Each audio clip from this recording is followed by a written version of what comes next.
Folks, we are back.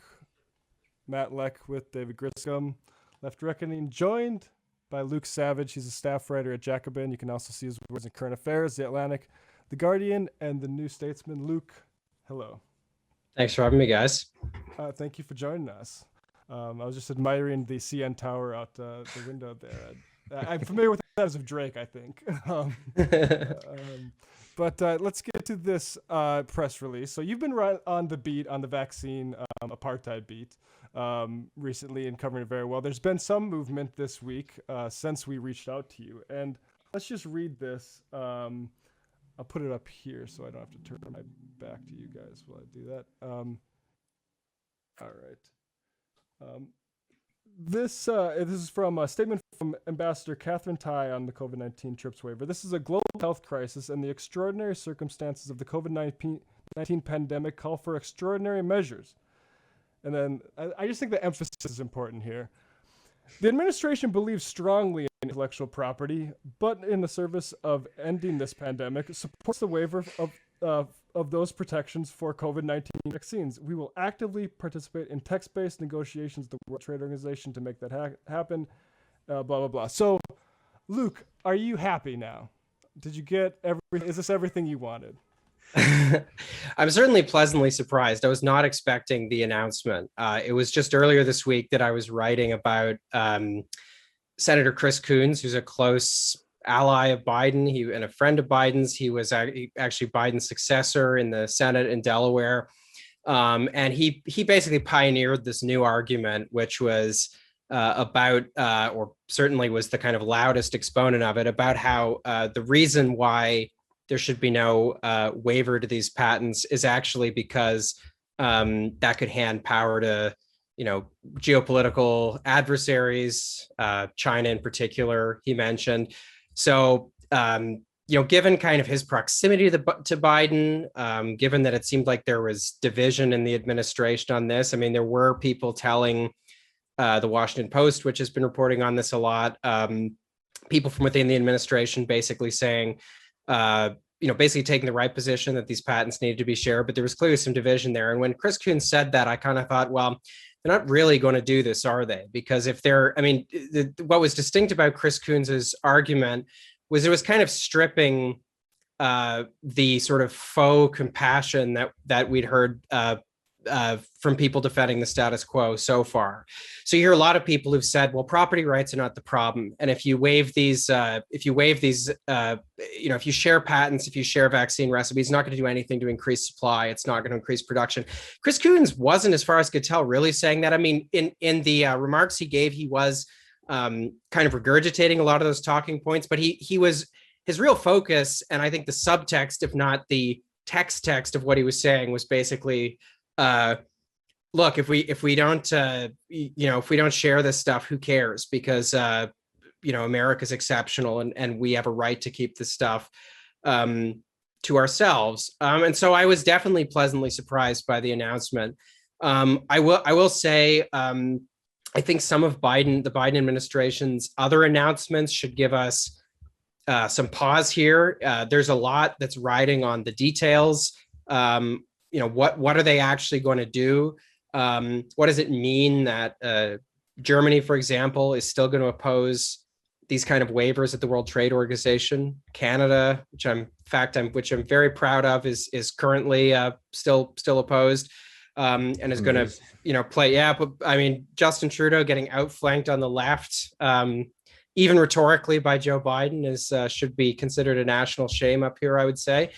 But so yeah, there's a lot that's kind of still riding on this, and it's also the case that sharing vaccines, there's a fellow I recently interviewed for Jacobin who's done great reporting on patents and the patent issue, Stephen Baragni, and he was speaking to the CEO of a small pharmaceutical company in Canada, which says that basically they could produce over the next year, if they had the recipe, 20 million doses.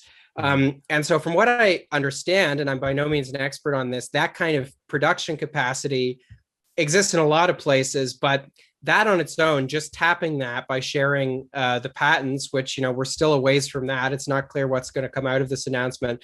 But assuming that happens, there's more stuff that needs to happen. During previous pandemics, there's been a more concerted effort to actually increase productive capacity. And when I spoke to Stephen, he gave me some examples of that.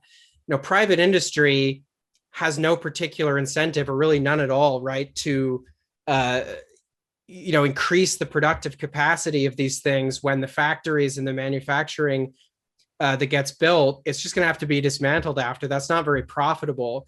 But global governments, and I mean, something as powerful and well-funded as the United States federal government could do a lot to actively increase vaccine production by helping build that kind of capacity. So I don't know. That's just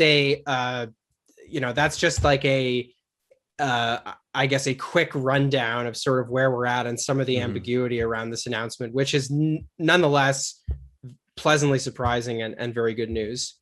Yeah, can you just address, before we go any further, that the public ownership should rightfully have ownership over these, and these aren't a product of the expertise of these pharmaceutical companies?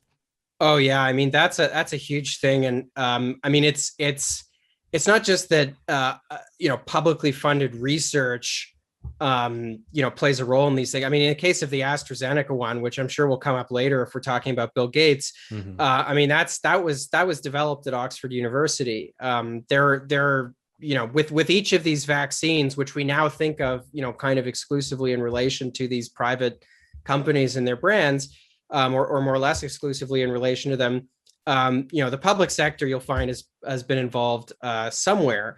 But there's another component to this, which is that pharmaceutical companies are not usually, anyway, in the business of committing large shares of their profits or investing a lot in research and development, because for the most part it's kind of a high risk, low reward kind of thing.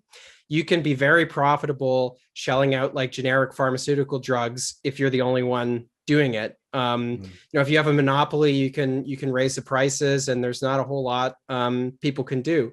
But I don't know how current these numbers are, but I was watching an episode of the Dirty Money series that's on Netflix recently, and there were some statistics in there about how typical pharmaceutical companies will spend no more than a few percent of their operating budgets on research and development, because they don't want to take the risk. But what happens when there's a global pandemic, right? Governments step forward, just like the American federal government did roughly a year ago, and they basically said, we're going to buy a ton of these doses, and in some cases, we're going to give money directly. There's going to be direct subsidies. It's very hard to believe, pharmaceutical companies, like any private industry, they're not really in the business of doing things out of charity or compassion. They do things because they think they can make a profit. This research was not going to be, it was not going to be concluded or, as quickly as it has been, if there hadn't been all of this money from the American government, but also, governments around the world. So the public sector, in addition to playing a very important role in the research behind these vaccines, also, effectively overrode or helped compensate for the inherent inefficiencies of the market when it comes to dealing with a pandemic. And it massively accelerated the research necessary to develop these vaccines by helping negate the risk that these companies were taking with all the stuff that they did, because they were basically just like, here's a whole bunch of money, your profits are going to be guaranteed in advance. So for people selling this story as like the triumph of the market or private industry, it's quite literally the inverse of that.